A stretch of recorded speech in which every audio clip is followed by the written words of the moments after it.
welcome to episode 5 of my Let's Play PlanetEGM.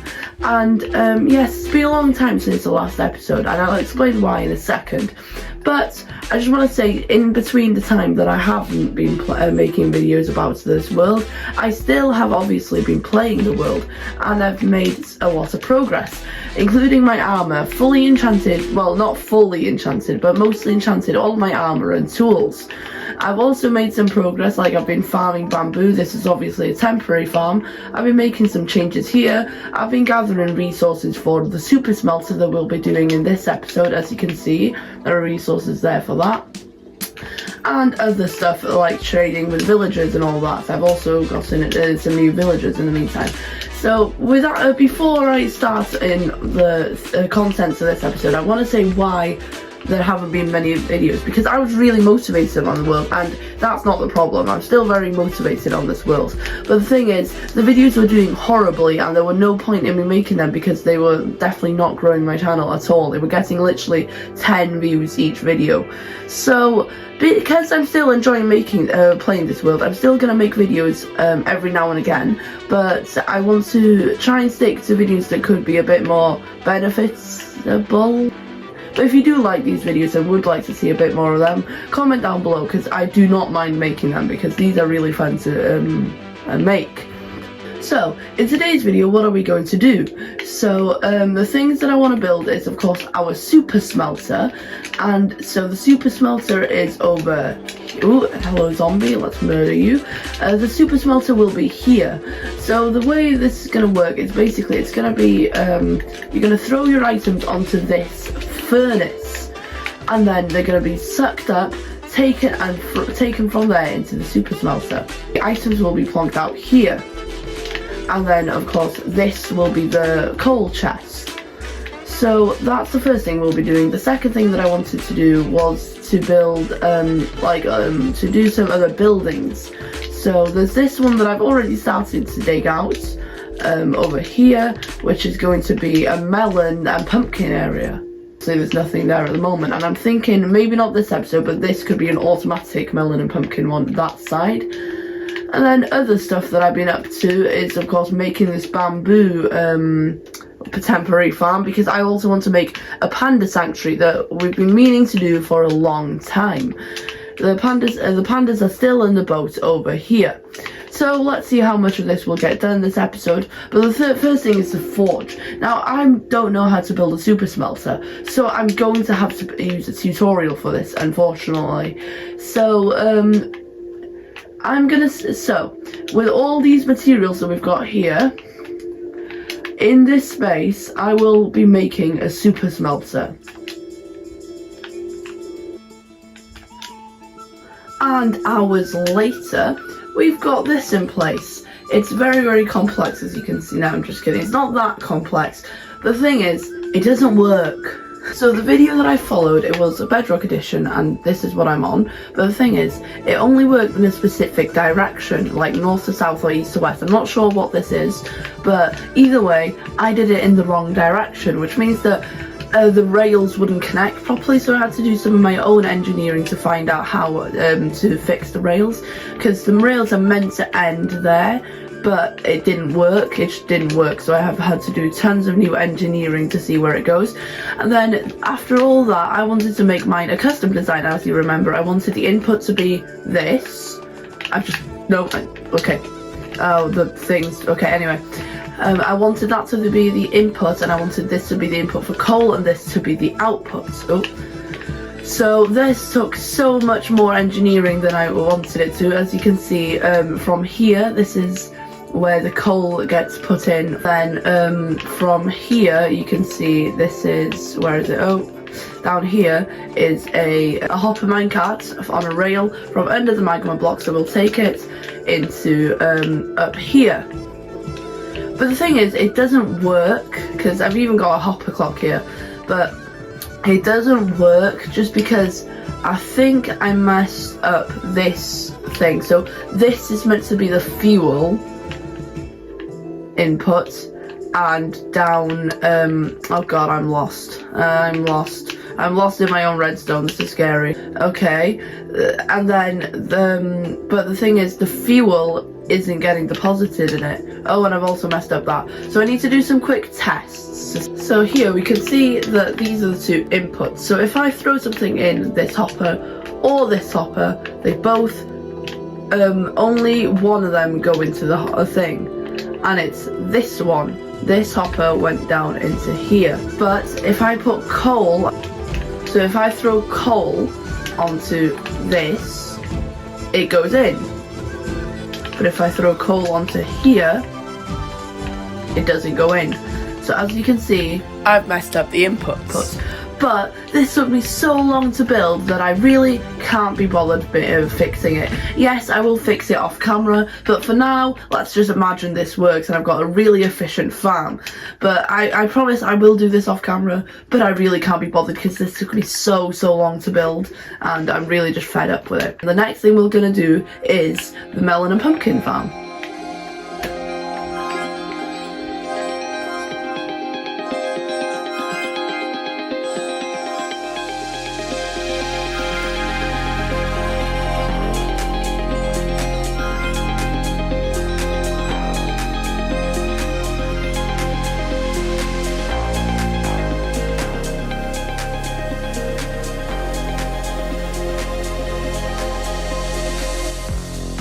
Here we have it. We've got very simple melon that side, pumpkin that side. I was gonna do something automatic, but honestly I don't think I want to do that anymore.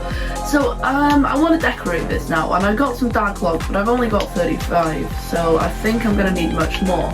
But I'm not gonna put dark oak there. I think what I wanted to do was kind of like, I think I'm taking a lot of inspiration from Etho because they look really cool, and I think I know what I'm doing. I'm not 100% sure though.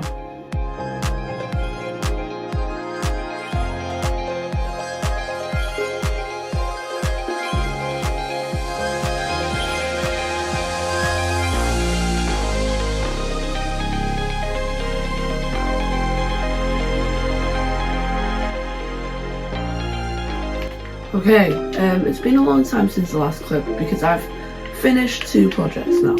So if we go to the first one, which is down here, this is our melon and pumpkin farm. Wow, this looks beautiful. Look at this place. I don't know why I decided to completely change up the palettes, but it's nice from the outside, and then it does a complete style change on the inside, but I think it works very well. So we have the melons on this side, the pumpkins on this side, and really I'm proud of this room. But also, I've also finished the super smelter. Now I'm not going to go through how it works again, just because I did that earlier, but we're going to do our first official test. I had to make a big compromise when working on this thing. So, just because of my lack of skills and how minecarts work, this can't just be running the entire time. What you have to do is put the input in first, so the coal goes in that way.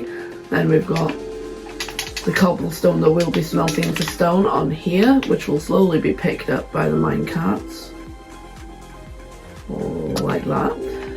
And then, oh, I've fallen. So, and then slowly everything will be deposited into, oh god, what's happened? Okay, a few modifications later, and I think everything should be working now. So, by now all the coal has, oh, I thought, no, I'm not. Okay, by now all the coal is, well, oh, the coal's in my inventory. Okay, so I think I've finished the test now. Not the test. I think I've made my modifications. Now, hopefully, if I throw everything that I need to throw on here. Oh, no, not my arrows, not my arrows. Whew, okay. Now, if we throw everything that we want to be thrown there, the minecart will pick it up. Eventually. Oh, I've not put my minecart back, that's why. Oh god, I've still not completely. Okay. Put the minecart back where it needs to be. This has been, honestly, this has not been worth all the effort. Like, I don't think I'll use this. It's just more like a cool thing by now.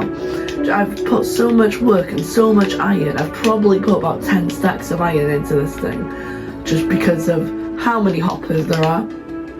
Well, every one of these is 5 pieces of iron. So I've put so much iron into this. I'm probably not going to use this. It's probably not going to make it, it's not going to be worth it. but it is really cool. We've got a smelter now, and oh, it's broken. It's not broken, it's just very inefficient. I need to sort the timings out here.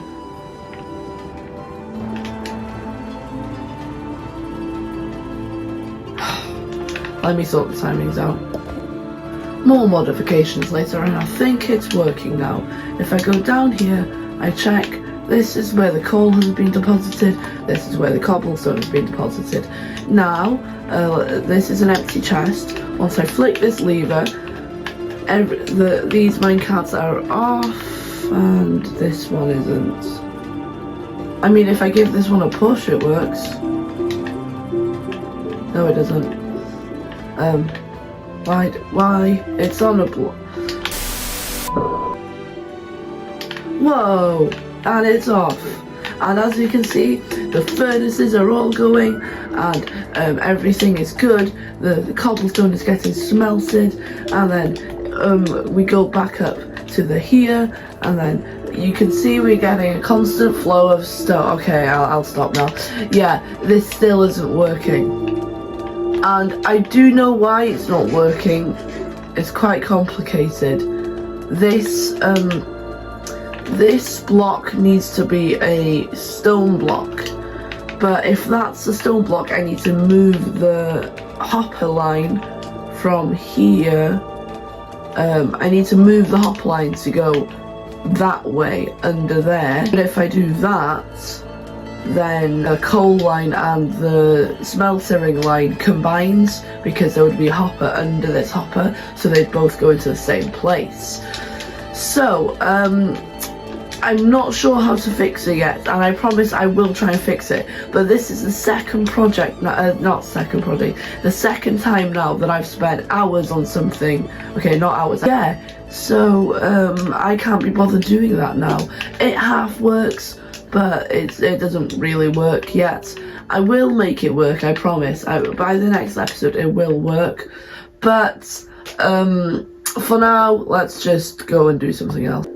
Okay, it's been some time, and now I've got this chest ready to build our panda sanctuary here.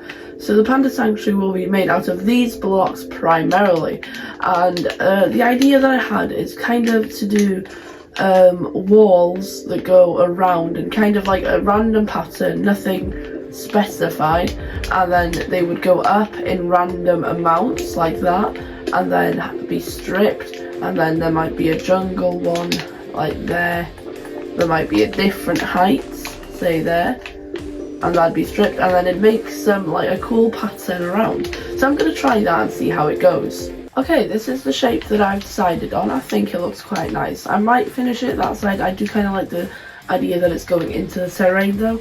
And now we just need to strip out all of it, and so that it looks nice. And here we have it, but it looks very, oh, zombie face. Okay, go away.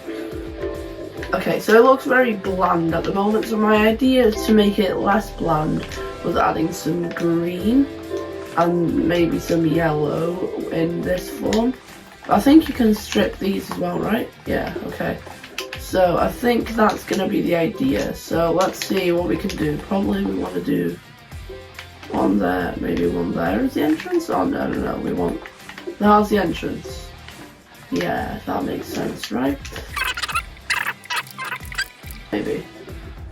How does that look? Oh! How does that look now? That looks a bit strange. That also looks a bit strange. Now I think I figured something out. We've got this nice bamboo entrance, and then there's a little oak thing that goes around and adds it adds something. I don't know what it adds, but it adds something, and I think I like it. So now we go inside where everything changes. I just need to change this quickly, yeah, including this thing that I've bamsticked, and okay, there we go. Now I'm gonna do some quick terraforming, and we're gonna add in what will make this really cool. Here we are, we now have a little pond and a waterfall from up the mountain. And the waterfall does look a bit janky, if that's even the right word to use. Like, there's definitely some patching up that could be done. But hopefully when the grass grows, it will look nice. But for now, we need to do the other important stuff. So we've got some coarse dirt, some cobblestone and some turf andesite and these just to make a little path. A bridge here across to just here, I guess, and then the path can continue like this. So let's just drive it into the side of the mountain there. So let's do something like this.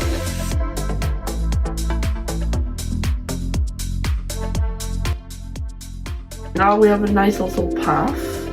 That definitely needs to be a cobblestone though.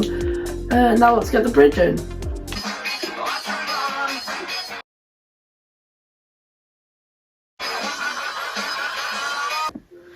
And we are here. As we can see, we've got a nice panda sanctuary. Now I think I've made it where they can't escape. For example, they can't jump obviously, so they won't be able to make that jump.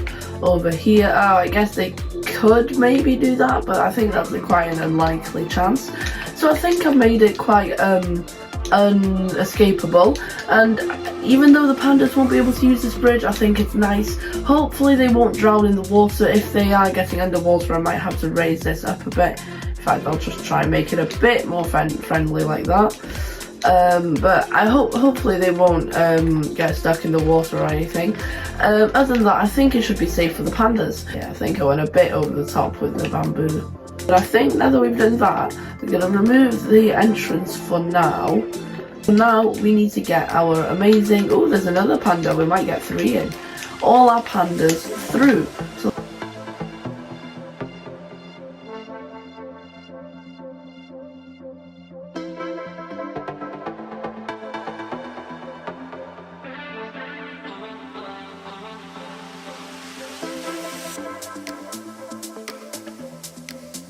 alright, and now we've got our 3 pandas inside here.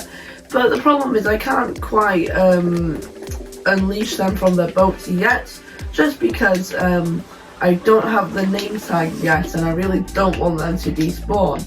So I'm going to keep them in the boats for now until I get my name tags, because I have a villager that trades them.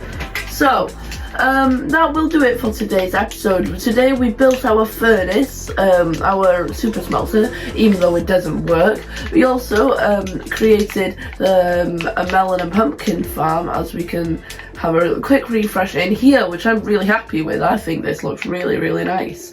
And then down here we also have our panda sanctuary. So if you enjoyed this video, drop a like down below. If you enjoy my content, subscribe. See you in the next video. Goodbye.